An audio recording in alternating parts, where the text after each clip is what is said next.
Hello, je te souhaite la bienvenue sur Tremplin, le podcast pour prendre de la hauteur sur ton business.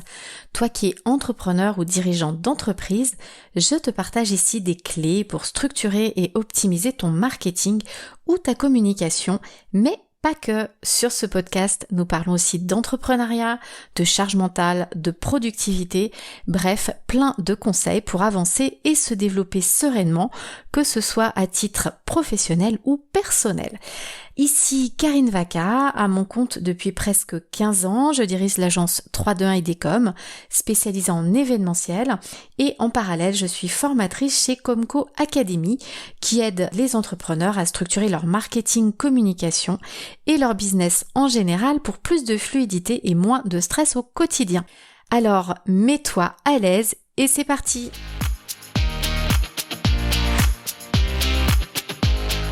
Donc mercredi, nous avons parlé de mailing papier et d'emailing. Donc c'est deux canaux très particuliers pour arriver à créer vraiment du lien avec votre cible. On a parlé des deux solutions qui sont vraiment différentes mais qui présentent vraiment de vrais avantages. C'est vrai que le mailing papier, l'avantage c'est qu'il y a vraiment un lien très très fort qui se crée puisque vous arrivez tout seul pratiquement dans la boîte aux lettres en fait de votre cible, alors que l'emailing, vous allez arriver de manière un peu virtuelle, de manière électronique dans la boîte email de votre cible et surtout généralement les personnes reçoivent beaucoup d'emails de nos jours et c'est donc un petit peu plus compliqué de se démarquer, mais c'est vrai que de toute façon les deux ont cet avantage de vraiment lier un contact, de créer une connexion et qui vous permettent en fait de développer un lien et de ce qu'on appelle en fait avoir une communauté. Donc dans cet épisode du samedi, qui est un épisode pratico-pratique, on va vraiment parler plus en détail en fait du fonctionnement d'un auto-répondeur. On va vous donner aussi une liste si vous voulez aller voir de comment ça fonctionne. On va vous donner quelques exemples d'utilisation.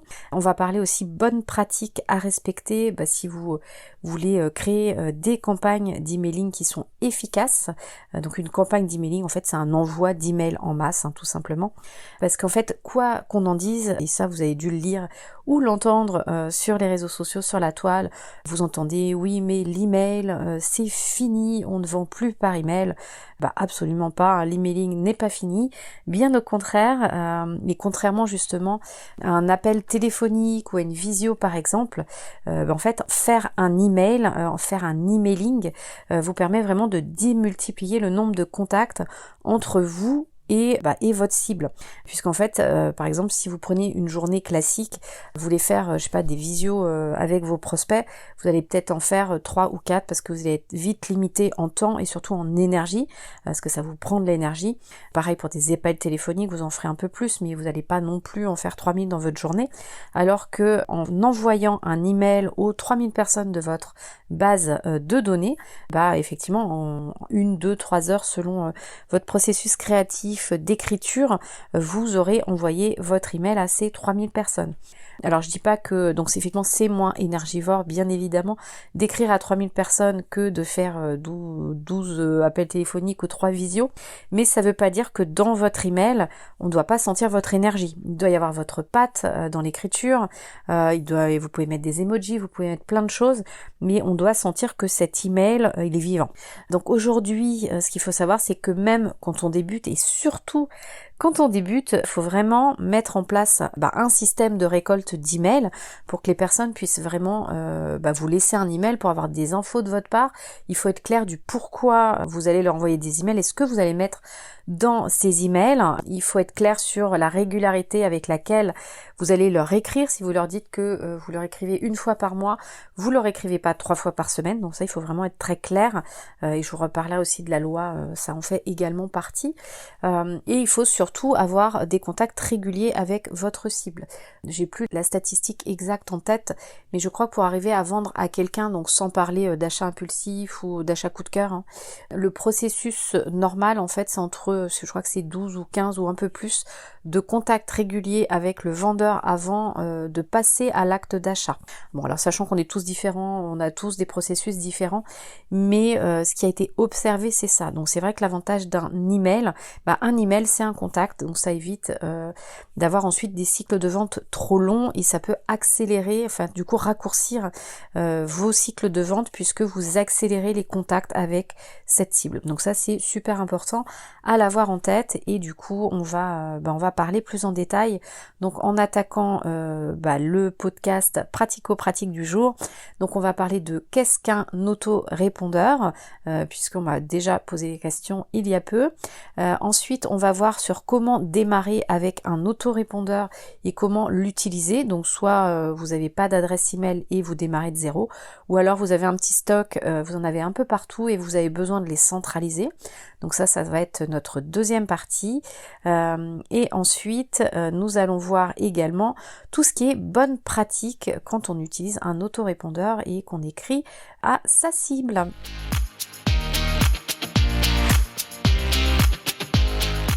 Alors donc nous allons démarrer sur ce podcast pratico-pratique en parlant de la base, qu'est-ce qu'un autorépondeur? Donc un autorépondeur en fait c'est vraiment l'outil de base dont vous allez avoir besoin pour faire des envois d'emails en masse. Je ne parle pas d'envoyer un seul email, je parle, vous avez 300 personnes dans une base email, vous écrivez un email, vous l'associez à ces 300 personnes, vous faites envoi et il y a il y a 300 emails qui partent.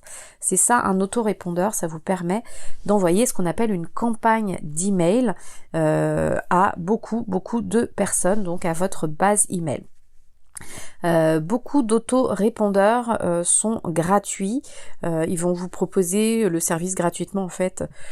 Souvent 1500, 2000 contacts, donc déjà 2000 contacts c'est beaucoup, surtout c'est vraiment 2000 contacts de qualité, j'insiste, il y a beaucoup de gens qui vont s'amuser à aller garder 10 000, 15 000 contacts et qui vont aller payer leur autorépondeur, alors qu'en fait quand on regarde leurs statistiques, ils ont peut-être que 1500 personnes qui ouvrent régulièrement leurs emails, tous les autres ne les ouvrent jamais depuis souvent 6 mois, 1 an, et en fait ce sont des emails morts, et en fait il vaut mieux dans ces cas-là, je sais que ça fait de la peine, supprimer tous ces emails morts et se focaliser sur toutes les personnes qui ouvrent vos emails. Je vous expliquerai tout à l'heure plus en détail pourquoi. Déjà parce que effectivement, si vous avez que 1500 personnes qui ouvrent vos emails, vous allez repasser dans la partie gratuite de l'outil et du coup, ça évite d'aller payer des fortunes puisque des fois, ça peut vous coûter 200, 300 euros par mois. Donc vous allez tout de suite vous dire, oh là là, mais un autorépondeur,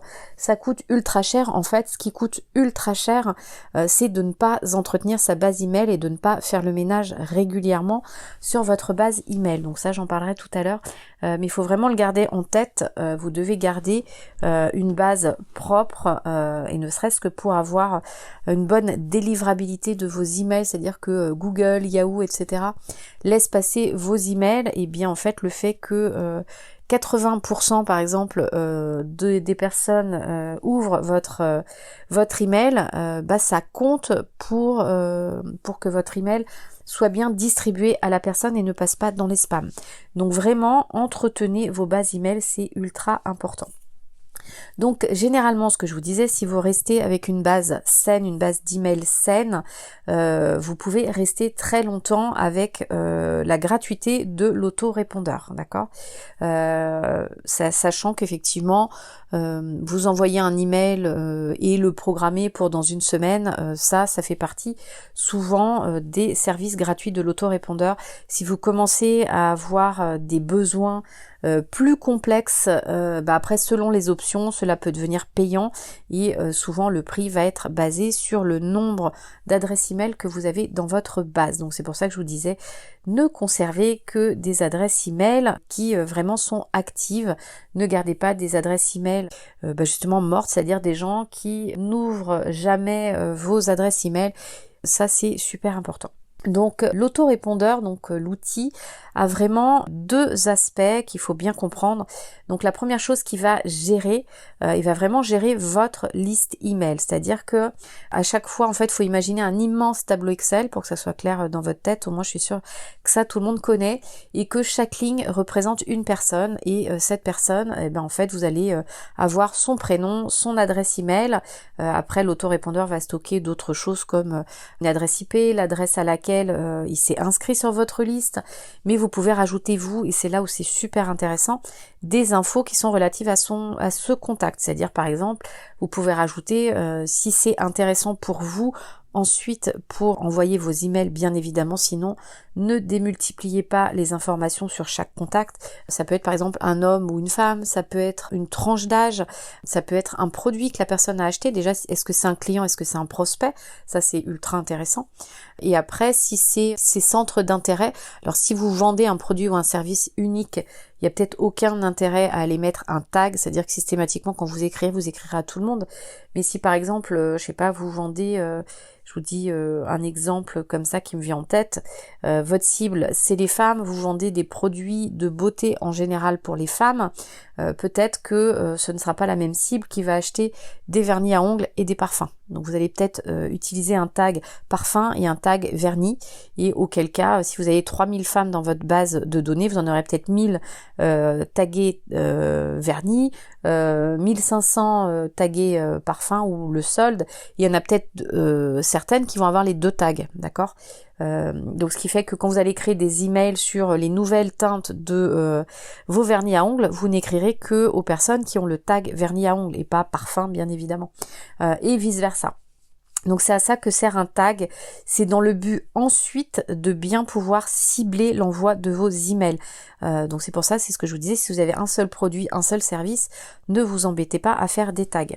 Donc voilà, et ça peut être aussi utile, pareil, si vous avez des prescripteurs, par exemple, effectivement, si toujours sur ces fameux produits pour les femmes, vous vendez que des parfums pour femmes et des vernis à ongles pour femmes, peut-être que à un moment vous aurez des hommes dans votre base parce qu'ils font des cadeaux pour la Saint-Valentin.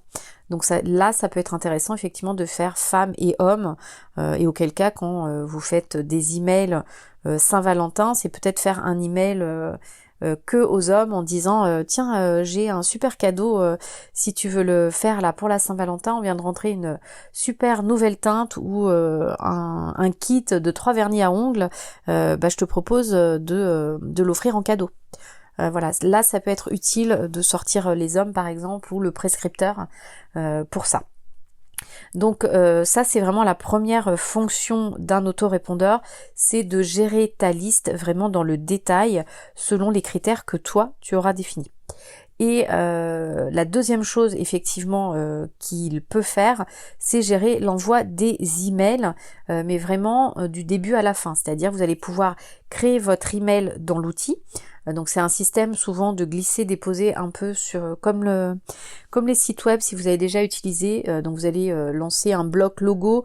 Hop, vous allez cliquer, vous allez mettre votre logo, vous allez lancer un bloc, vous allez glisser un bloc texte, vous allez écrire votre texte, vous allez glisser un bloc titre, vous allez écrire votre titre, vous allez glisser un bloc photo plus texte, hop, vous allez changer la photo, vous allez écrire votre texte.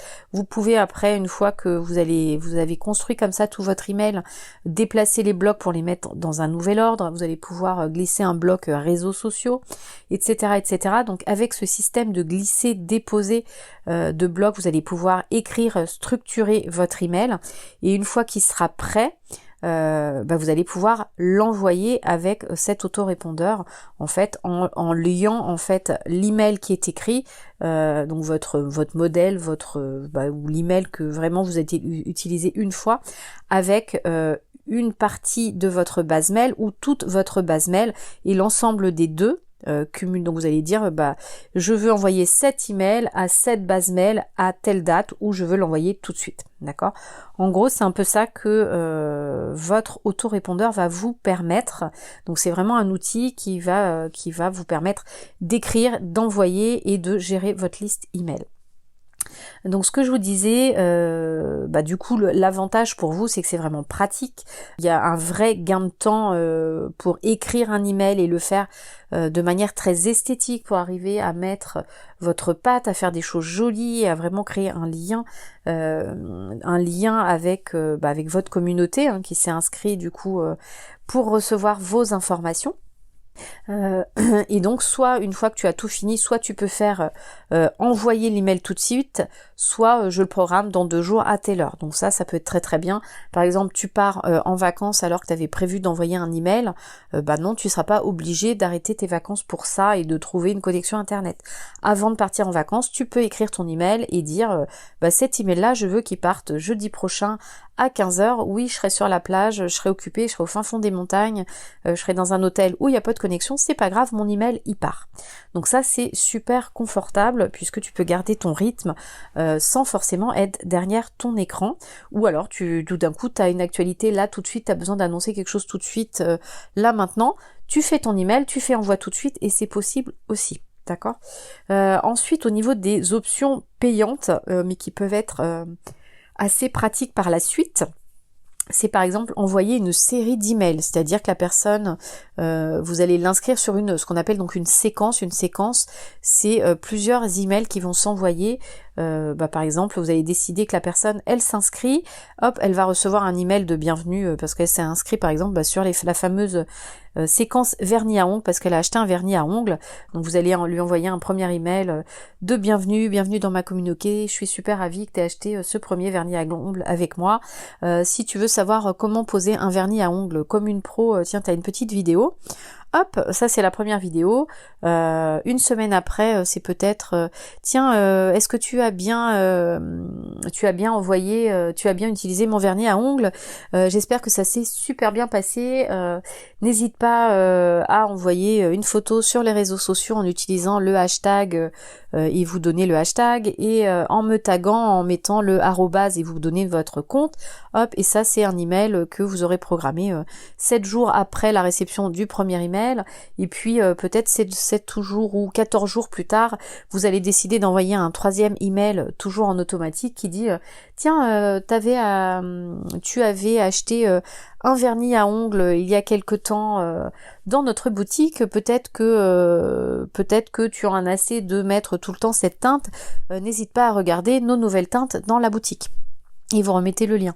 Et donc ça, c'est ce qu'on appelle une séquence, donc une séquence de 3 emails. Donc ça peut être ultra pratique dans certaines activités, mais souvent sur l'autorépondeur, ça va être une option payante. Donc après, savoir selon votre activité de service, de produit, si ça peut être intéressant. Mais si aujourd'hui vous n'êtes pas posé la question, commencez par prendre en main l'outil, envoyer des emails que vous avez juste programmés et juste un email avant de vous attaquer à des séquences emails. Ça, faites-le dans un second temps, mais c'est bien de savoir que ça existe. Donc, comme tu l'as compris, en fait, vraiment utiliser un autorépondeur, ça va vraiment te permettre de garder contact avec toutes ces personnes, par exemple en les faisant revenir sur ton site web, comme je te l'ai donné dans l'exemple, pour découvrir le détail d'un nouveau produit, d'un nouveau service que tu vends. Tu peux leur écrire aussi si tu as une promotion de tes produits ou de tes services. Ça peut être pour la rentrée scolaire, pour la Saint-Valentin, pour Halloween, pour Noël.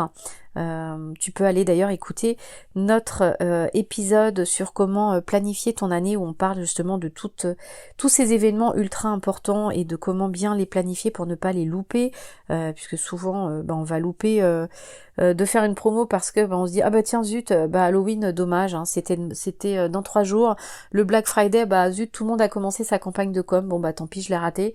Noël, zut, j'étais tellement occupée à faire mes ventes que Noël c'est dans 3 jours, j'ai pas fait de promo, j'ai pas averti de comment on peut acheter chez moi, et tout ça c'est dommage parce que vous pouvez les planifier en amont. Donc écoutez cet épisode pour comment bien construire votre calendrier de communication, ça vous aidera beaucoup.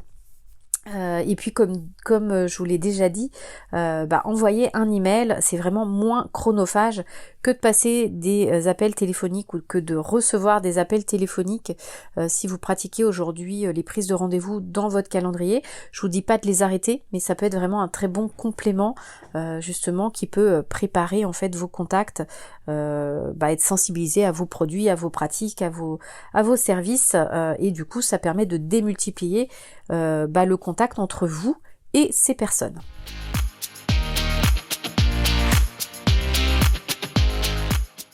Nous retrouvons donc pour cette deuxième partie sur comment démarrer et utiliser l'autorépondeur. Donc c'est valable si vous débutez votre activité et que vous démarrez de zéro de manière à pouvoir vraiment mettre en place les bonnes pratiques pour récolter ces emails et ensuite faire des bons envois d'emailing.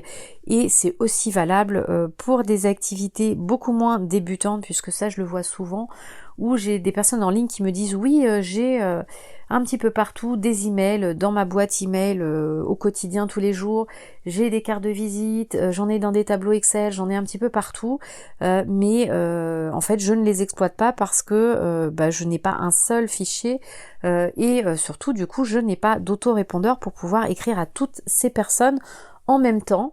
Donc il y a tout ce vivier, toute cette mine d'or qui existe. Donc surtout, même si vous n'êtes pas débutant, mettez en place, démarrez avec un autorépondeur, c'est ultra important pour pouvoir rentrer en contact avec toute cette mine d'or que vous avez entre les mains. Et surtout, comme je l'avais déjà évoqué, n'oubliez pas qu'une adresse email, elle n'est pas éternelle, elle a une durée de vie courte.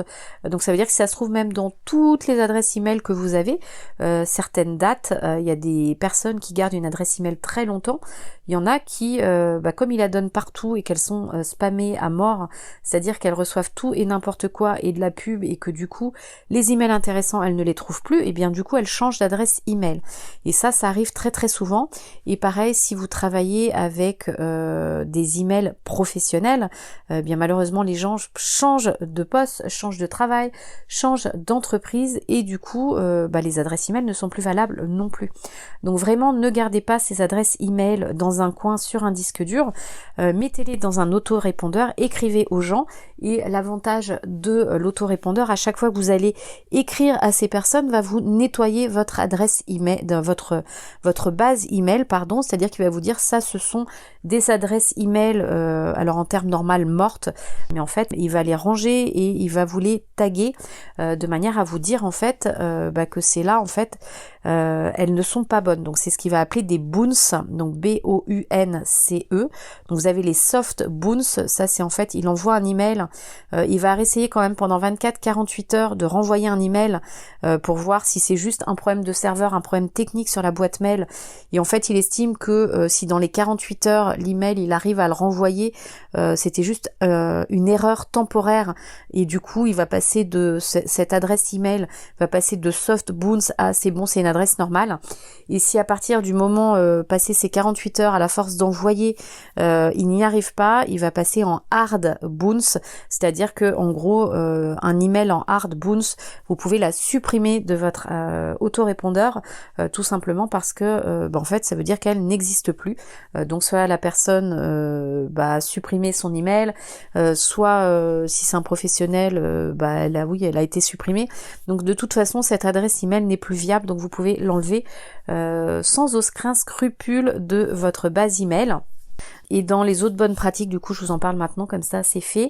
Ce qu'il faut, et ça va être lié au RGPD dont je vous parlerai un petit peu tout à l'heure, en fait, c'est important, donc je sais pas si vous avez déjà entendu parler du terme délivrabilité d'un email. En fait, la délivrabilité de vos emails, c'est tout simplement sa capacité à ne pas aller dans les spams, c'est-à-dire que ça soit Google, Yahoo ou toutes les grosses boîtes email qui permettent aux personnes en fait de recevoir des emails à titre personnel, ou même ensuite toutes les grandes boîtes qui ont leur propre serveur pour recevoir des emails. Donc je sais pas, je vais vous dire des emails, je sais pas, vous écrivez à quelqu'un de chez Amazon, ça va être en @amazon.fr ou amazon.com. Chacun en fait, ils ont des critères pour délivrer dans la boîte de réception les emails, c'est-à-dire faire arriver votre email au bon endroit. Donc vous, votre travail, c'est que votre email arrive dans la boîte de réception et pas dans la partie spam ou dans la partie promotion ou autre de Google ou voilà. Vous, votre job, c'est de bien écrire, de bien faire vos emails, de faire tout ce qu'il faut pour qu'elle arrive dans la boîte de réception et pas ailleurs, parce que c'est ici où vous avez le plus de chances d'être lu. Qui va consulter sa boîte spam pour aller vérifier si, enfin en tout cas on peut y aller, mais on va pas y aller tous les jours. Donc ça veut dire que quand vous écrivez aux personnes de votre base email, si vos emails ils arrivent dans les spams et que c'est une offre promotionnelle qui est à durée de vie limitée de 7 jours et que la personne elle va consulter ses spams une fois par mois, il y a de grandes chances qu'elle loupe une opportunité et vous loupez une opportunité de vente, d'accord? Donc ça, faites vraiment très très attention à ça. Il faut que vous favorisiez et que vous fassiez bien aimer en fait des boîtes email. Et pour ça, il y a déjà un truc qui est assez simple à mettre en place, c'est que vos taux d'ouverture soient le plus élevé possible. Et comment on fait pour avoir un bon taux d'ouverture sur un email quand vous faites une campagne? Qu'est-ce qu'un taux d'ouverture? Donc par exemple, si vous envoyez un email à 100 personnes de votre base, ce que vous devez obtenir en fait, c'est un chiffre qui est le plus proche de 100. C'est-à-dire que si votre email est très très bien ciblé avec un super objet et que vous écrivez, vous avez sélectionné 10 personnes dans votre base email, j'abuse parce qu'on écrit rarement à 10 personnes pour faire un emailing, mais c'est vraiment pour vous montrer, et bien par exemple, vous pouvez avoir 9 personnes sur 10, c'est-à-dire un taux donc qui ont ouvert votre mail, donc un taux d'ouverture de 90%. Et le plus vos campagnes d'email vont avoir un taux d'ouverture élevé, le plus les Google, etc. vont vous adorer et vont mettre votre email dans la boîte de réception et pas ailleurs. Le plus vos emails vont avoir des objets horribles, des contenus horribles, que les personnes vont estimer que vous leur écrivez pour tout et n'importe quoi et ça a dû déjà vous arriver, vous allez dans votre boîte mail et vous allez dire cet email n'est pas désiré, cet email est un spam, je le signale. Le plus vous allez avoir de signalements, le plus vos emails, quand vous allez les envoyer, vont arriver en spam, en promotion ou autre, et vous n'allez plus être délivré dans une boîte de réception. Donc faites attention à ne pas être considéré comme un spammer pour être signalé et ayez des taux d'ouverture le plus élevé possible. Et pour ça, pour avoir un taux d'ouverture qui est très très bon, je vous encourage régulièrement, une fois tous les trimestres, à aller vérifier, puisque vous aurez écrit plusieurs emails, aller sortir à un endroit en fait dans votre base email, vous pouvez sortir des statistiques genre toutes les personnes qui n'ont pas ouvert mes emails depuis 8 mois, 12 mois, ces personnes-là, il va vous sortir la liste par exemple des personnes qui n'ont pas ouvert vos emails depuis 12 mois et je sais que ça fait de la peine, mais vous allez les sélectionner et vous allez les supprimer de votre base email, ce qui fait que la fois d'après, quand vous allez écrire au tag vernis à ongles, en fait les personnes qui n'ont pas ouvert vos emails depuis 12 mois et donc qui ne sont pas intéressées, il faut vraiment vous le dire, ce que vous leur dites ne les intéresse pas, donc ils n'ouvriront pas vos emails, donc il ne faut pas avoir de scrupules à les supprimer. Donc ça veut dire que la fois d'après, comme je vous le disais, quand vous allez refaire votre hashtag vernis à ongles, ces personnes ne seront plus dans ce hashtag, dans l'envoi, ce qui fait que si ça se trouve, vous allez passer de 12% d'ouverture à d'un coup 30% parce que justement il n'y aura plus ces personnes. Et le plus vous allez arriver à augmenter ces taux d'ouverture, le plus vos emails vont être délivrés et c'est ça qui est super intéressant. Le plus vous faites, vous entretenez, vous nettoyez votre base, le plus vos taux vont être bons. Et si vous vous posez la question en fait sur un bon taux d'ouverture d'email, en moyenne, il est compris entre 15 et 25%. Mais attention, cela dépend à nouveau de votre cible, cela dépend de plein de choses. Si au début vous avez 10%, ça ne peut que s'améliorer, d'accord ? sur certains emails, quand vraiment moi j'ai des très très bonnes cibles, parce que je sais que l'info est super importante et je sais que les personnes attendent l'info, on peut monter à du 50-60%. Quand vous faites par exemple des conférences et que vous envoyez, que les personnes se sont inscrites à votre conférence et que vous leur envoyez l'email de la salle, bien évidemment vous n'allez pas avoir 5% d'ouverture. Là vous risquez d'avoir 80% de taux d'ouverture parce que les personnes attendent le lien de votre salle, d'accord ? Donc faites attention, effectivement selon le contexte, selon le produit, vous allez avoir des taux plus ou moins bons d'ouverture. Donc ne vous comparez pas au taux d'ouverture moyen. Peut-être que effectivement vous envoyez votre carte de vœux de fin d'année, vous aurez sans doute un taux d'ouverture qui est moins bon que si vous envoyez un email sur attention, vous avez un code promo pour Halloween pour acheter à moins 50% sur ma boutique. Voilà, donc ça, faites vraiment attention au taux moyen. Le but, c'est quand vous commencez à écrire vos emails, partez de votre taux moyen d'ouverture de votre premier email et essayez de l'améliorer. C'est le meilleur moyen en fait d'améliorer vos pratiques et c'est comme ça que ça va fonctionner. Ne vous comparez pas au taux moyen d'ouverture et encore moins aux taux qui sont annoncés sur les réseaux sociaux par la terre entière, d'accord ? Donc après cette introduction qui était un peu longue sur démarrer avec un autorépondeur, on va parler un peu plus de pratique maintenant que vous avez compris ce principe de nettoyer sa base email régulièrement de manière à augmenter sa délivrabilité et d'être distribué au maximum dans la boîte de réception des personnes et donc d'être lu de manière la plus certaine possible, d'accord ? Donc, comment on démarre ? Eh bien déjà, il faut choisir un autorépondeur et s'inscrire, donc ouvrir un compte sur un autorépondeur. Donc en gros, c'est un site internet, tout se passe en ligne de toute façon, quel que soit l'autorépondeur. Donc je vais vous donner une liste qu'on vous donne également dans la fiche pratique à télécharger. Donc les autorépondeurs qui sont les plus connus sur la place de marché, donc allez voir à chaque fois les limites de gratuité pour bien le choisir. Vous pouvez regarder des petites vidéos pour voir lesquelles sont peut-être les plus adaptées, s'il y en a peut-être qui vous plaisent plus visuellement que d'autres. Donc allez voir. Donc vous avez notamment Mailchimp, vous avez Sendingblue, vous avez ActiveCampaign, vous avez ConvertKit, il y en a un qui est assez vieux mais qui existe encore, qui est SG Autorépondeur. Vous avez GetResponse qui est beaucoup utilisé aux États-Unis mais qui est utilisé aussi en France, comme Aweber aussi également. Vous avez MailerLite aussi qui peut être pas mal. Donc vraiment, je vous encourage à aller les voir, à aller regarder le prix des options. Et c'est vraiment ça qui va vous guider, d'accord ? Ensuite, si vous êtes formateur, que vous voulez vendre des formations en ligne, sachez que souvent les plateformes d'hébergement de vos formations proposent du tout inclus et dedans il y a souvent un auto-répondeur. Donc dedans il y a les systèmes IO, Learnybox pour les parties françaises et ensuite vous avez des Podia, des Kajabi, des Schoolmaker, tout ça ont des auto-répondeurs qui sont intégrés, ce qui fait que quand vous payez votre forfait mensuel, vous avez votre autorépondeur dedans où vous allez gérer votre base d'email, vous allez pareil gérer vos tags, etc., vos formulaires d'inscription, tout va être géré ici en tout en main.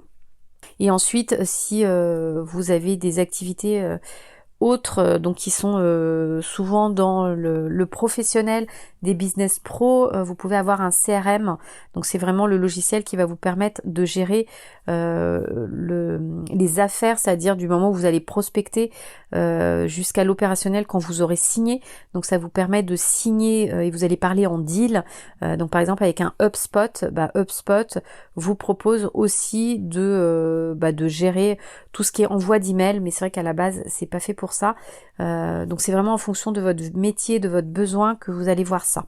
Mais vraiment quand vous êtes indépendant, que vous commencez, que vous êtes auto-entrepreneur ou même une petite EURL et que vous ne vendez pas de formation, vous pouvez commencer tout simplement avec un autorépondeur. Ils sont faits pour ça, c'est leur métier, ils ne font que ça. Donc allez sur des Mailchimp, ActiveCampaign, MailerLite, tous ceux que je vous ai énumérés au tout début, vous pouvez y aller vraiment les yeux fermés, regarder vraiment les limites de prix et c'est ça qui va vous guider. Et puis après, vraiment l'interface, il y en a qui sont plus jolies que d'autres, il y en a, c'est vraiment après vous, instinctivement, pour construire l'email, qu'est-ce qui va vous plaire, ou pour construire votre base email. Pour construire l'email, c'est-à-dire l'écrire, ou construire la base email, c'est-à-dire manipuler les emails, c'est vraiment aller voir, aller regarder 2-3 vidéos pour choisir celui qui vous convient. Vous serez forcément plus à l'aise avec l'un ou l'autre.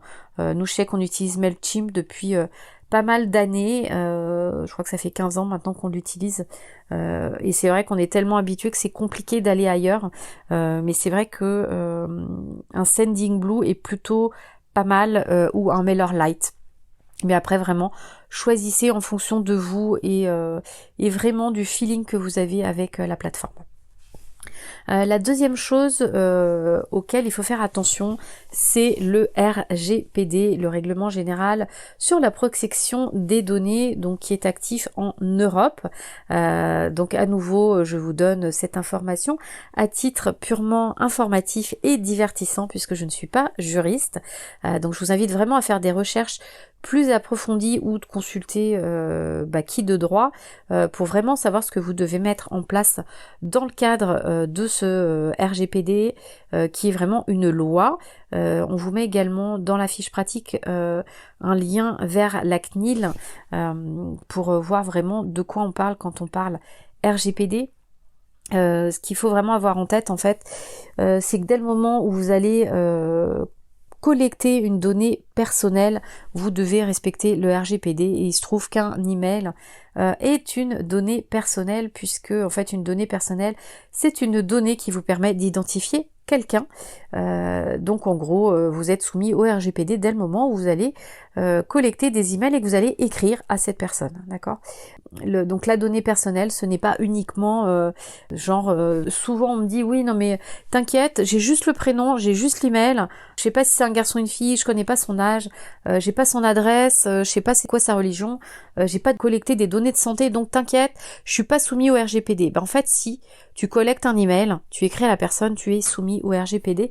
C'est aussi simple que ça. En fait, on peut identifier une personne directement avec un prénom ou indirectement avec une adresse email. Voilà, tout simplement. Même si c'est info je sais pas quoi, en fait, votre autorépondeur va collecter une adresse IP et cette adresse IP, elle est unique. Donc, vous pouvez complètement identifier des gens. Donc, faites attention, ok ? Et l'autre chose qu'il faut avoir en tête avec le RGPD, on vous dit que vous ne devez collecter uniquement les données dont vous avez besoin au moment où vous collectez ça. C'est-à-dire, la phrase je crois que c'est, vous devez vous assurer que les données collectées servent bien à l'objectif prévu. C'est-à-dire qu'au tout début, vous allez juste collecter un prénom et un email parce que vous voulez écrire à cette personne et lui donner par email du contenu à forte valeur ajoutée, et cette personne vous a donné son email juste pour ça, d'accord ? Peut-être qu'à un certain moment, cette personne va passer de prospect à client, elle va vous acheter quelque chose, vous vendez ces fameux vernis à ongles, et à ce moment-là, votre objectif, ça va être de lui envoyer ce vernis à l'ongle.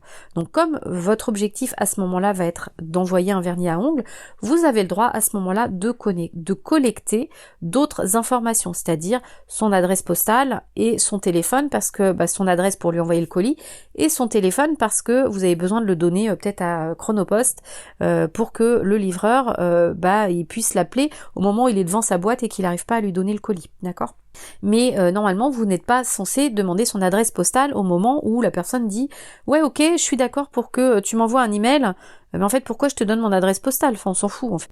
Donc vraiment faites attention à ça, à chaque fois le traitement de la donnée doit avoir un objectif, et donc en fait selon la phase de ce prospect, vous allez venir enrichir votre fiche prospect, votre fiche client, mais vous n'allez pas demander toutes les infos du moment où vous allez rencontrer la personne, d'accord? Dès le premier contact, vous n'allez pas lui demander un questionnaire complet de 300 questions, non. Ça va être phasé, ça va être fait par étapes, et à chaque fois qu'il va avancer dans votre processus, vous allez pouvoir lui demander des infos complémentaires parce qu'il y a un objectif, et c'est vraiment ça qu'essaie de vous faire comprendre le RGPD, d'accord? Et dernière chose, ce qu'on appelle un traitement de données personnelles, puisqu'il va vous demander le RGPD de mettre en place en fait une procédure de traitement des données personnelles. En fait, ça veut dire vous devez pouvoir écrire et donner en fait une petite procédure aux gens avant qu'ils vous donnent une adresse email, de leur dire en fait, moi aujourd'hui, si je collecte ton adresse email, sache que j'ai un fichier Excel ou que j'ai un autorépondeur qui est telle marque, que ces données sont enregistrées sur mon ordinateur, il n'y a que moi qui y ai accès. Si je travaille avec quelqu'un, on est 3. Oui, les serveurs sont protégés, ne t'inquiète pas, on ne peut pas voler ton adresse email, on change les mots de passe tous les mois. Si effectivement ces emails sont stockés chez Mailchimp, vous devez pouvoir dire que les serveurs sont basés dans tel pays, qu'il y a des protocoles de sécurité. Si il y a la moindre fuite, que ça soit chez toi sur ton disque dur ou chez l'autorépondeur, qu'ils seront avertis. Enfin voilà, c'est vraiment de donner tout le procédé utilisé de la collecte à la manière dont c'est enregistré dans l'organisation, c'est-à-dire qui y a accès. Vous allez aller jusqu'à combien de temps vous allez conserver ces données, c'est-à-dire vous allez lui garantir que dans 12 mois, si effectivement il n'ouvre pas ces emails, vous faites des nettoyages et que si vous vous rendez compte qu'il n'est plus intéressé, il a aussi la possibilité à chaque email de se désinscrire via un lien en bas des emails. Vous allez aussi lui expliquer à chaque fois, vous devez lui expliquer que si vous collectez un email, donc ça c'est les petites phrases sous les formulaires d'inscription, donc pareil, à nouveau consulter un avocat pour les bonnes phrases, mais vous devez pouvoir mettre une petite case à cocher qui lui indique comment sera utilisée son adresse email, c'est-à-dire vous lui écrivez une fois par mois pour lui donner des nouvelles de tel secteur ou pour lui donner l'actualité de votre entreprise et des produits, pour lui donner des promos, donc avec le rythme, c'est-à-dire qu'est-ce que vous lui donnez et à quel rythme. Ça c'est super important de lui donner. Puis comme je vous le disais, surtout de lui donner la possibilité de se désinscrire quand il veut. Et ça, c'est justement l'avantage d'avoir un autorépondeur, c'est que systématiquement, ces liens seront en bas de tous vos emails. Et dernière chose pour que vous compreniez, donc quand la personne donne son email pour s'inscrire à vos newsletters, à vos emails, elle coche la fameuse petite croix. Donc ça c'est ce qu'on appelle, du coup elle vous autorise à lui écrire. Donc ça c'est ce qu'on va appeler un email qui est opt-in, d'accord? Dès le moment où elle va se désinscrire, elle va devenir opt-out, c'est-à-dire que vous n'aviez plus le droit de lui envoyer des emails d'information, ok? Si elle est cliente, bien évidemment, vous avez le droit de lui écrire. C'est ce qu'on appelle un email transactionnel, c'est-à-dire un email qui est nécessaire au bon déroulement de la commande, au bon suivi de la commande, à la bonne livraison. Par contre, vous n'avez plus le droit de lui envoyer des emails pour lui envoyer un code promo, pour lui dire que c'est super, vous allez bien, et pour lui envoyer vos vœux de bonne année. Il est opt-out, vous n'avez plus le droit de lui écrire, sauf pour les emails qui sont liés à une commande ou à un suivi de service. Et justement, l'avantage d'un autorépondeur, c'est que quand la personne se désinscrit de vos emails, même quand vous allez sélectionner toutes les personnes qui ont le tag verni, en fait, votre autorépondeur va avoir enlevé les personnes qui sont opt-out, donc vous n'avez plus aucun risque de leur écrire. C'est lui vraiment qui va gérer tout ça. Donc c'est un des avantages d'utiliser un autorépondeur. Ensuite, nous allons voir aussi quand vous démarrez et utilisez. Maintenant que vous avez choisi votre autorépondeur et que vous êtes inscrit, donc vous avez ouvert votre compte, vous avez été sensibilisé au RGPD, et bien maintenant vous allez pouvoir aller dans votre autorépondeur et créer votre base de données. Donc soit effectivement vous démarrez de zéro et vous allez créer une base de données et vous allez créer avec une page d'inscription. c'est-à-dire un formulaire pour que les personnes puissent vous donner son email, et puis que ça puisse s'inscrire automatiquement dans cette fameuse dans cette fameuse base email qui est sur votre autorépondeur. Donc après, quand vous allez créer ce formulaire, vous allez avoir un petit lien que vous allez pouvoir mettre sur votre site internet, sur vos réseaux sociaux, et même sur votre site internet, vous allez pouvoir incruster ce formulaire sur votre site web. Donc souvent c'est un petit bout de code, il y a des modes d'emploi sur l'autorépondeur que vous allez choisir. Donc du coup vous allez mettre en place cette page d'inscription, comme ça quand les gens vont remplir le formulaire, hop, ça va venir enrichir votre base de données sur votre autorépondeur avec le petit tag que vous aurez défini sur ce formulaire. Donc ça va se faire automatiquement, ce qui fait qu'à chaque fois que vous allez écrire des emails, vous allez écrire à une base email qui ne sera jamais la même, puisque vous aurez des nouveaux contacts en permanence ou des gens qui seront désinscrits. Ça, il n'y a aucun souci, ça se fait tout seul dans l'outil. Et si vous êtes un petit peu plus avancé dans votre domaine professionnel, vous allez tout simplement venir importer vos contacts. Donc pour ça, souvent, il faut passer par un fichier Excel. Donc surtout si vous avez des contacts un petit peu partout, ouvrez un fichier Excel avec prénom, email, peut-être tag en fonction de la source et du produit en question. Et du coup, vous allez aller dans votre boîte email, vous allez récupérer vos 10 contacts, vous allez mettre le prénom, l'email, le tag, par exemple, ça peut être effectivement le tag du produit, ou si c'est un client ou un prospect. D'accord. Faites tout simplement peut-être une colonne avec un 1 quand la personne correspond aux critères. Par exemple, c'est un client ou un prospect, vous avez une colonne client, une colonne prospect. Chantal, son adresse email c'est tel truc, elle est prospect, donc vous mettez un 1 dans la colonne prospect, et dans tag vous allez peut-être mettre Vernis. D'accord. Donc construisez votre tableau Excel, et ensuite selon les autorépondeurs, vous allez avoir un petit process où vous allez importer, soit vous faites un copier-coller de tout, soit vous allez importer votre fichier Excel, et ensuite il va vous demander de rapprocher chaque colonne de son critère, lui, de sa base de données à lui. Donc par exemple son critère prénom, vous allez lui dire votre colonne prénom c'est ça. Donc ce qui fait que tous les prénoms de votre Excel vont aller dans sa colonne prénom à lui. L'email pareil, peut-être que vous aurez le tag client, donc vous allez lui dire mon 1 client, quand tu vois un 1 dans la colonne client, tu mets un tag client. Et c'est vraiment comme ça que vous allez rapprocher et créer votre base de données. Vous pouvez aussi décider, si c'est plus simple pour vous, que vous voulez pas galérer parce que la technique c'est pas pour vous, voulez pas galérer avec l'import, tout simplement vous allez venir créer directement dans l'autorépondeur. Donc vous allez aller dans la partie email et vous allez faire ajouter un email. Ça va vous ouvrir la fiche, vous allez créer, vous allez avoir des formulaires vous-même à remplir. Donc vous allez faire prénom Chantal, email vous allez le mettre, vous allez mettre tag, etc. Oui, c'est un client ou c'est un prospect, et vous allez valider et hop, c'est fait. Donc vous pouvez aussi directement créer dans l'autorépondeur. Ça vous évitera, si vous n'êtes pas à l'aise techniquement, de galérer avec à galérer après de dire telle colonne va à tel endroit, et c'est peut-être beaucoup plus simple tout simplement. Et donc à la fin de tout ça, vous aurez et votre formulaire et peut-être déjà des emails dans votre base de données. Et ensuite, il faut tout simplement utiliser l'autorépondeur pour pouvoir envoyer vos emails. Donc là, vous allez aller dans la partie de l'autorépondeur qui est dédiée à la création d'emails. Donc pour ça, comme je vous l'expliquais tout à l'heure, donc je vais pas rentrer en détail, vous avez souvent des blocs donc que vous allez jeter dans l'email pour aller créer la structure, et ensuite vous allez venir remplacer la photo.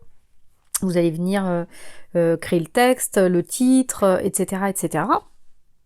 Mais surtout, en fait, dans les bonnes pratiques, quand vous écrivez votre texte, c'est ce que je vous disais, il faut vraiment qu'il y ait votre patte, qu'il y ait votre énergie, que vous arriviez à vous créer un style, que ça soit pas un texte tout fade, qui ait aucun intérêt à lire. Donc n'hésitez pas à y mettre de l'émotion avec le vocabulaire qui va avec.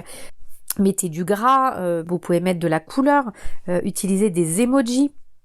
Comme je vous disais, utilisez pas juste une image, vous pouvez travailler vos images avec Canva.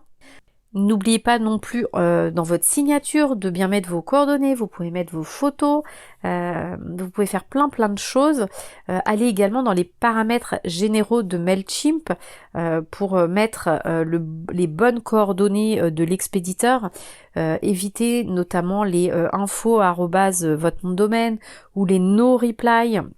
Déjà parce que pour la délivrabilité, ça vous met des points en moins, hein, donc c'est mieux que ça soit un prénom ou service client, mais c'est vrai que c'est un prénom, même si c'est pas votre adresse email de tous les jours, créez une adresse email un peu personnalisée que pour ça. Vous pouvez, je sais pas si vous vous appelez Hélène, c'est vrai que pour vos clients vous avez peut-être Hélène votre nom de domaine.fr, peut-être que là ça va être Hélène-info votre nom de domaine. Et ce Hélène info, vous allez l'utiliser que pour vos emailings, d'accord? Et vous gardez votre adresse email lambda. Mais le but, c'est vraiment déjà que les emails de réception remarquent que c'est pas un faux, c'est pas un no reply. Donc ils se disent ah oui, donc c'est vraiment quelqu'un qui prend le soin d'écrire. Donc non, je le mets pas en promo, je le mets pas en spam. Donc ça c'est important à comprendre. Et surtout les no reply, je trouve qu'il y a rien de pire.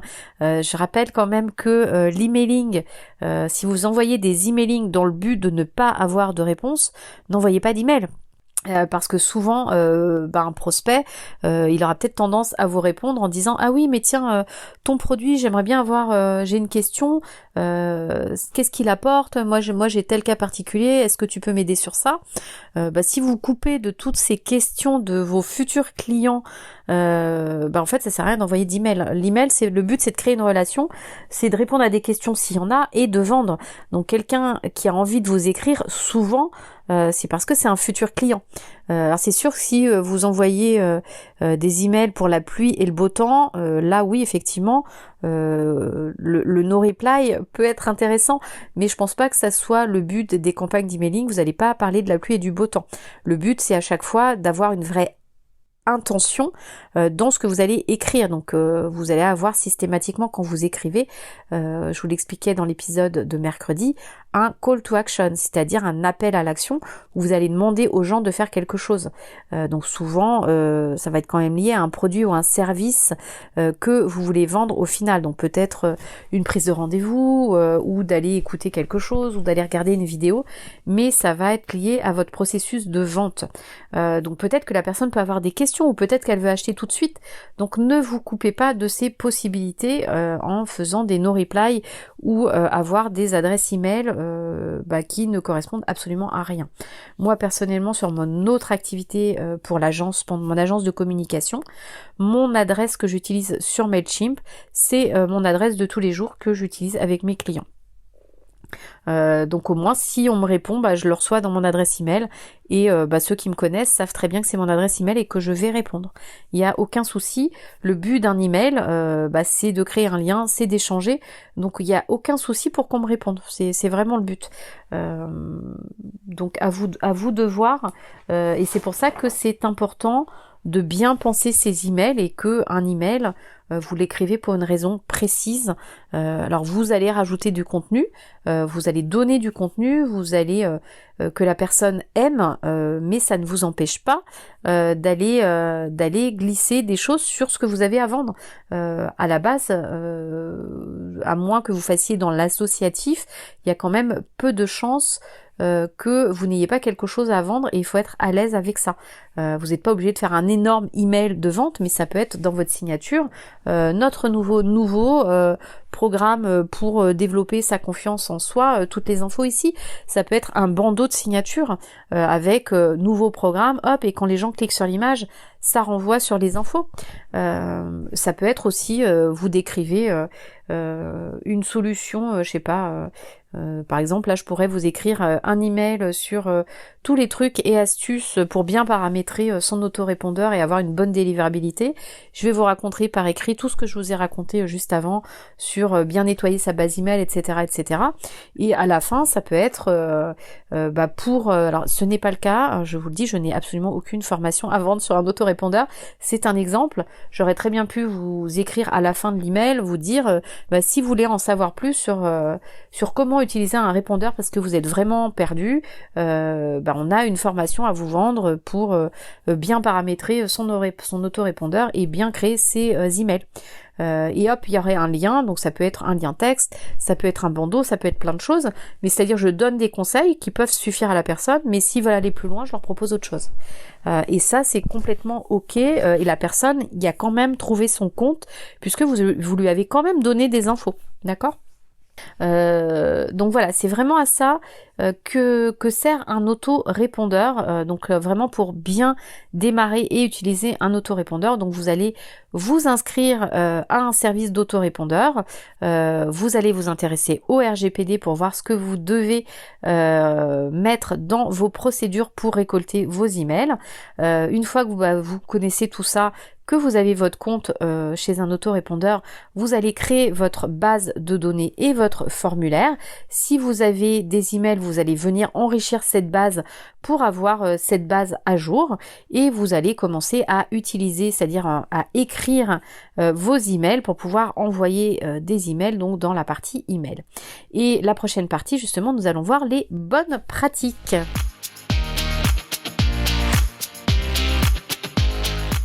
Alors, dans cette dernière partie sur cet épisode de podcast consacré à l'autorépondeur, nous allons finir en beauté avec les bonnes pratiques pour bien l'utiliser et que ça fonctionne pour vous. Donc déjà, la première chose souvent qu'on me dit, c'est bien, j'ai mis tout en place, j'ai mon formulaire pour collecter les adresses email, je l'ai mis partout sur mes réseaux, etc. Mais en fait, je collecte 3, 4, 5 emails par mois, je comprends pas. En fait, ce qu'il faut comprendre, c'est qu'aujourd'hui, les personnes sont vraiment sollicitées de partout et en fait, donner son adresse email est vraiment quelque chose d'impliquant. On va pas la donner à tout le monde parce qu'on n'a pas envie d'être submergé de publicité ou de choses inintéressantes dans sa boîte email. Donc en fait, il faut vraiment que vous leur donniez envie et que vous leur donniez surtout une bonne raison de vous donner cette adresse email.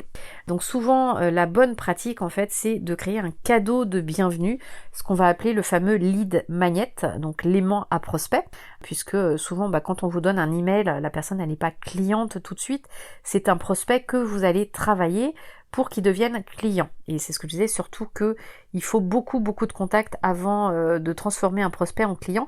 Et c'est là où c'est très très intéressant d'avoir un email, c'est que vous allez pouvoir faire ces contacts par email pour les emmener à la vente justement.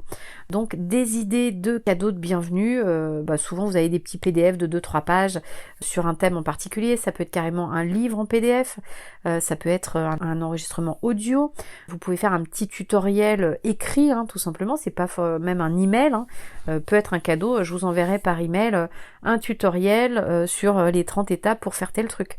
Ça peut être un lead magnet très simple à faire. Vous pouvez faire une mini formation vidéo.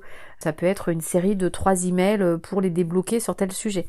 Vraiment, vous n'êtes pas obligé de faire quelque chose de très compliqué.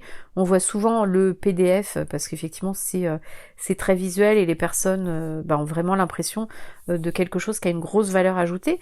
Mais si vous leur dites que ils vont recevoir une série de 3 emails qui va les débloquer ou qui va un challenge de 3 emails pour leur donner des exercices à faire pour les débloquer sur tel sujet, ça peut les intéresser et ils vont vous laisser leur adresse email bien évidemment. Attention sur la solution là que je viens de vous donner, ils reçoivent en automatique 3 emails pour les débloquer sur tel sujet. Attention, cette fonction souvent sur les autorépondeurs est payante. Donc si vous ne voulez pas programmer des séquences automatiques de plusieurs emails, donc genre à l'inscription elle reçoit tel email, une semaine après ou 3 jours après le deuxième email, ensuite 5 jours plus tard le troisième, etc. C'est une fonction payante, donc faites attention. Et surtout, une chose vraiment à garder en tête, ce fameux cadeau doit résoudre un problème de votre visiteur, un petit problème, pas le problème central, sinon ce que vous avez à vendre derrière n'a plus aucun intérêt. Alors après, vous allez me dire, oui, mais enfin... moi, je vends du vernis à ongles, je résous pas tellement un problème. En fait, je suis sûre que, donc là, ça ne résout pas un problème, mais peut-être que ces personnes, quand elles utilisent votre produit, elles ont un problème. Peut-être comment bien poser son vernis à ongles quand on est seul et ne pas en mettre partout. Quelle technique pour avoir un vernis à ongles qui tient 14 jours et pas 2. Voilà, c'est vraiment, ayez conscience des problèmes des personnes pour proposer ce petit cadeau de bienvenue, ce qui fait que la personne va, donc là en l'occurrence, vous lui expliquer qu'il y a une technique pour ne pas poser son vernis et que 3 jours après vous ayez votre vernis écaillé dans tous les sens.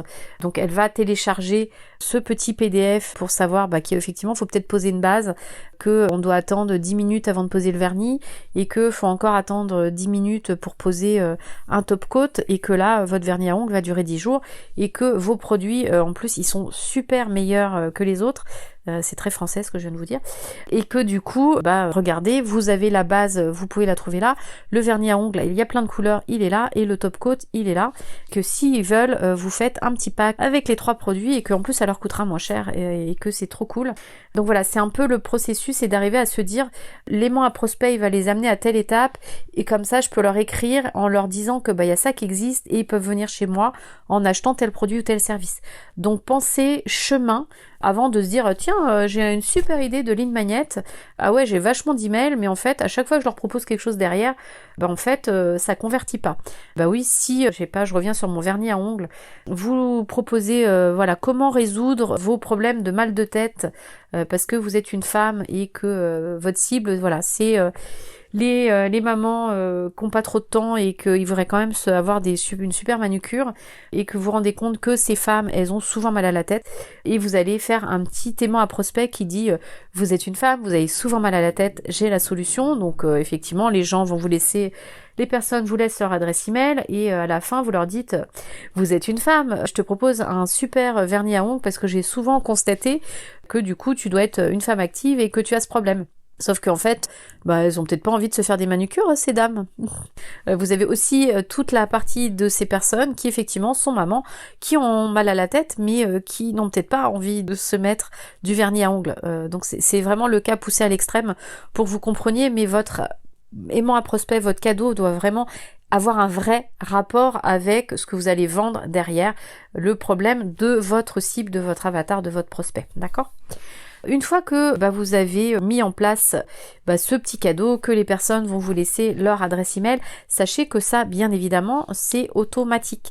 Vous pouvez mettre en place un formulaire sur votre autorépondeur qui va dire inscrivez-vous pour vous allez en parler. Vous allez parler de ce fameux cadeau de bienvenue de manière à ce que les gens aient envie de cliquer, et quand ils vont cliquer, vous allez arriver sur le formulaire pour recevoir ce cadeau. Donc il va y avoir le titre, recevez mes 3 trucs pour que votre vernis à ongles tienne pendant 15 jours et pas 2, avec une super photo de avant-après, comme ça les convainc encore plus de laisser leur adresse email. La personne laisse l'adresse email, vous faites envoyer, et votre autorépondeur va savoir que les personnes qui s'inscrivent avec ce formulaire précis, à chaque fois qu'il y a quelqu'un qui s'inscrit là, hop, il y a un email qui est tout prêt et il va envoyer le fameux PDF. Donc ça va dire ah super, tu es intéressé par nos 3 conseils pour que ton vernis à ongles tienne vraiment 14 jours et pas 3, écoute, il faut faire ça, ça, ça et ça, voilà, hop, et justement tu lui proposes le pack comme je te disais tout à l'heure. C'est-à-dire qu'à chaque fois que dans ce formulaire quelqu'un s'inscrit, ton autorépondeur, et c'est pour ça qu'il s'appelle autorépondeur, c'est-à-dire qu'il envoie automatiquement cet email pour toi, et du coup la personne est super contente, et après tu peux lui écrire régulièrement, et c'est là la deuxième bonne pratique, c'est du coup de ne pas laisser mourir tous tes contacts dans ta base email, parce que souvent je le vois faire, les personnes mettent en place leur autorépondeur, elles mettent toutes les emails qu'elles ont partout dans l'autorépondeur, elles mettent en place aussi ce fameux système de collecte avec un système de cadeaux de bienvenue, donc elles collectent régulièrement des nouveaux emails, Et puis en fait, elles n'écrivent jamais à ces emails, et ce qui est complètement dommage. Tu te souviens, un email a une durée de vie. Donc le moins tu leur écris, le plus ta base email en fait vieillit, elle vieillit très très mal.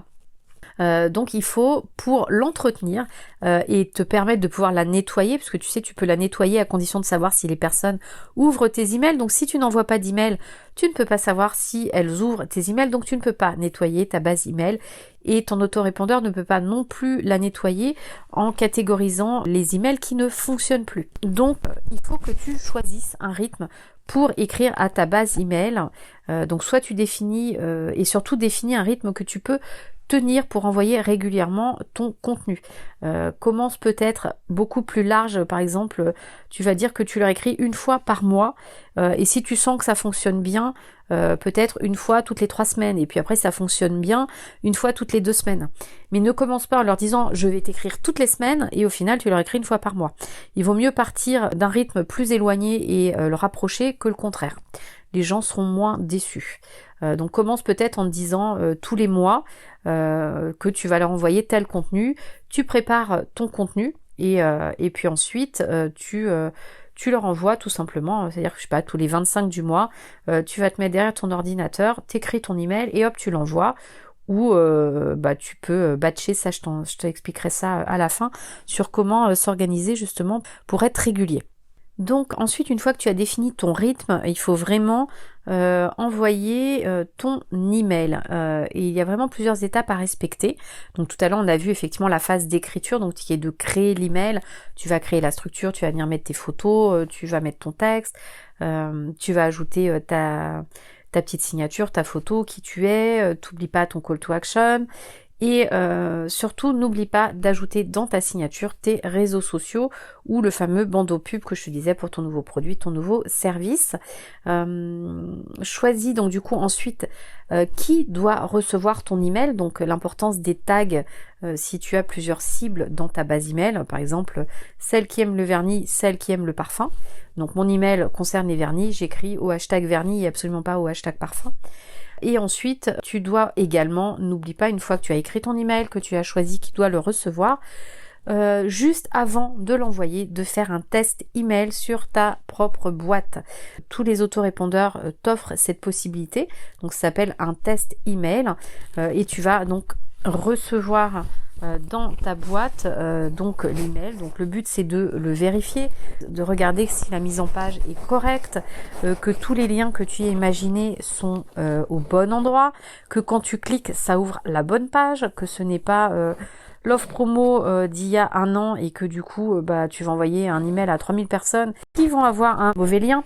Donc vraiment le but de ce mail test c'est de trouver les erreurs, de corriger l'orthographe, de regarder la mise en page. Donc ensuite tu corriges, tu te renvoies un email test et tant qu'il n'est pas parfait, tu boucles sur cette phase. Tu corriges email test, tu corriges email test et quand c'est ok, tu fais enfin ton envoi final à ta cible.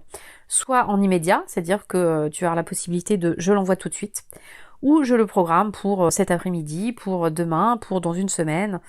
Si on est en début de mois et que d'habitude t'écris le 25 du mois, t'es le 3 mars, tu l'envoies le 25 mars. D'accord ? Et tu peux choisir ton heure également. Fais attention dans les autorépondeurs aux AM, PM, si tu n'es pas en mode 24 heures. Donc je te rappelle que AM c'est avant midi. Donc par exemple 2 AM c'est 2 heures du matin pour nous. Et 2 PM donc c'est l'après-midi. Ça veut dire 14 heures. Ok ? Donc fais attention à ça quand tu programmes, c'est super important. Et dernière chose également, quand tu prépares ton email, passe du temps pour bien écrire l'objet de ton email. L'objet de l'email, n'oublie pas que c'est ce qui fera que la personne ouvre ou pas ton email. Alors moi je suis pas fan de ce qu'on appelle les objets, excuse-moi du terme, putaclic, c'est-à-dire les trucs vraiment où tu dis oh, qu'est-ce qui va m'arriver, ou les subterfuges où les gens te mettent un RE 2 points pour faire croire que en fait c'est toi qui les as écrits et qui sont en train de te répondre. Mais tu peux quand même, sans aller sur du putaclic ou des RE, des TR pour transfert, travailler ton objet de manière à ce que ça augmente ton taux d'ouverture, d'accord? Et surtout, ce que je te disais, évite d'envoyer avec une adresse email en no reply ou en info. Tu peux paramétrer aussi le nom qui s'affiche plutôt que ton email, par exemple ton prénom ou le nom de ton site. Ça peut être très très bien, d'accord? Et dernier point, et pas des moindres, ce que je voulais te dire, donc pour pas être en panne d'inspiration et puis ne pas se poser la question le jour J où tu vas envoyer ton email, mais qu'est-ce que je pourrais encore leur raconter, j'ai vraiment pas d'idée. En fait, la bonne méthode, en fait, c'est de s'organiser avec un calendrier d'envoi. Alors, je le fais pas sur Comco puisqu'on est en train de l'installer, mais je le fais sur une autre marque. En fait, on utilise Notion, donc c'est pas la première fois que je t'en parle. Et dans Notion, en fait, on a une base de données qui permet, en fait, qui est notre calendrier d'envoi. Et chaque ligne correspond en fait à un email qu'on doit envoyer. Et donc, c'est rattaché à la date d'envoi. Et on peut dire aussi la date à laquelle l'email doit être prêt. C'est-à-dire que si on l'envoie le 25, on va se dire que le 20, il faudrait peut-être qu'on ait déterminé le contenu, qu'on ait un peu écrit le texte, qu'on sache les liens qu'on doit mettre, que les photos soient plus ou moins prêtes pour que il puisse partir à la date qu'on veut, d'accord? Donc il y a vraiment la date d'envoi et la date à laquelle il doit être terminé. Et dans la fiche, en fait, on peut mettre nos idées, on peut mettre nos illustrations, des liens justement sur Canva, sur les images qui vont venir illustrer l'email. On va pouvoir mettre la cible à laquelle on pense tout simplement, donc les tags de notre autorépondeur. On va mettre également le CTA, donc le call to action, l'appel à l'action. Et on va vraiment mettre toutes les infos qui doivent être définies systématiquement en amont pour qu'on ait absolument tout au moment où on est dans notre autorépondeur pour venir construire l'email et envoyer l'email. Et l'avantage quand on a ce processus, donc si tu es tout seul, ça te permet de batcher l'écriture de tes emails. Batcher, tu sais, c'est un peu comme le batch cooking, c'est-à-dire que tu peux te bloquer 4 heures et quand tu sens que tu es en phase d'inspiration, au lieu d'écrire un email, comme tu as ton calendrier et tu as 4 lignes dans ton Notion, tu vas venir écrire tes 4 emails et du coup tu es beaucoup plus productive et tu vas aller beaucoup plus vite. C'est ça, batcher. Donc l'avantage d'avoir ce système d'organisation sur Notion, c'est de pouvoir batcher l'écriture de tous tes textes, de batcher pourquoi pas aussi la création de tes images et du coup quand t'es inspiré, c'est vachement bien. Parce que, comme je te le disais, tu gagnes un temps fou, du coup tu as les idées ultra claires, et puis quand tu as une idée pour un email, peut-être que ça te déclenche une idée pour l'email dans 2 mois, c'est-à-dire tu te dis, putain, peut-être que dans 2 mois, je peux en plus leur reparler de ça, comme ça je rebondis sur l'email d'avant, je les renvoie, et puis là je peux leur vendre tel truc.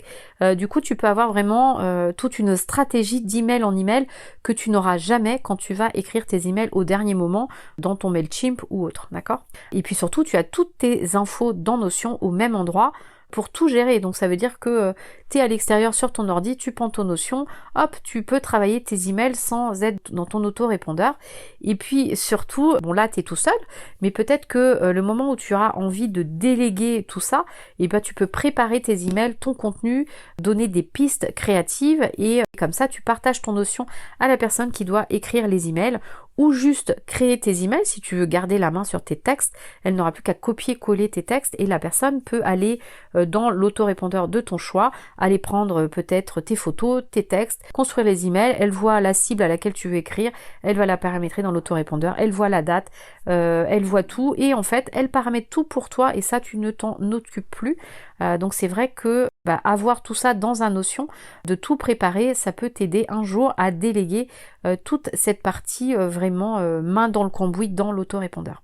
Et puis du coup, si tu souhaites en savoir plus sur Notion, sache que selon la date à laquelle tu écoutes ce podcast, on a une formation là actuellement si tu l'écoutes en direct en groupe pilote qu'on va incessamment sous peu enregistrer et dont les élèves là sont en train de démarrer au niveau de l'introduction, au niveau de la récolte des informations. Donc c'est encore temps de nous rejoindre si ça t'intéresse. Les infos sont sur notre site web et puis si tu l'écoutes dans quelques jours, dans quelques mois, de toute façon ce programme existera toujours, donc n'hésite pas à regarder en quoi il consiste. Donc c'est notre programme pour apprendre Notion, pour apprendre justement à gérer son temps, ses priorités, à gérer ses projets, à gérer son entreprise et donc du coup tu peux l'utiliser à titre perso, à titre pro, à titre mixte justement pour ne plus rien oublier. Donc tout ça c'est vraiment fait pour toutes ces personnes qui ont beaucoup de choses à gérer, beaucoup d'activités. Donc je t'invite à aller voir si ça t'intéresse, et notamment on peut gérer ces campagnes d'emailing et ça facilite vraiment la vie. Donc on espère que cet épisode t'a éclairé sur la bonne utilisation des autorépondeurs, et si tu as des questions, tu peux utiliser bien évidemment la boîte à questions.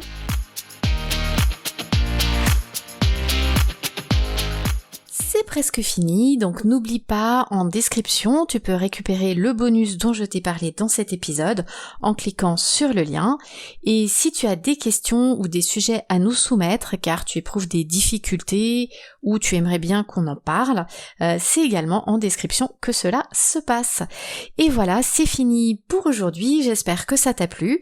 Si le concept de notre podcast te plaît, n'hésite pas à laisser 5 étoiles ou un commentaire sur ta plateforme d'écoute, ça aide vraiment le podcast à se faire connaître, ça aide aussi encore plus d'entrepreneurs comme toi, et au passage, ça nous encourage aussi à continuer. Merci beaucoup de m'avoir écouté jusqu'au bout, et je te dis à très vite pour un prochain épisode. Allez, bye bye tout le monde.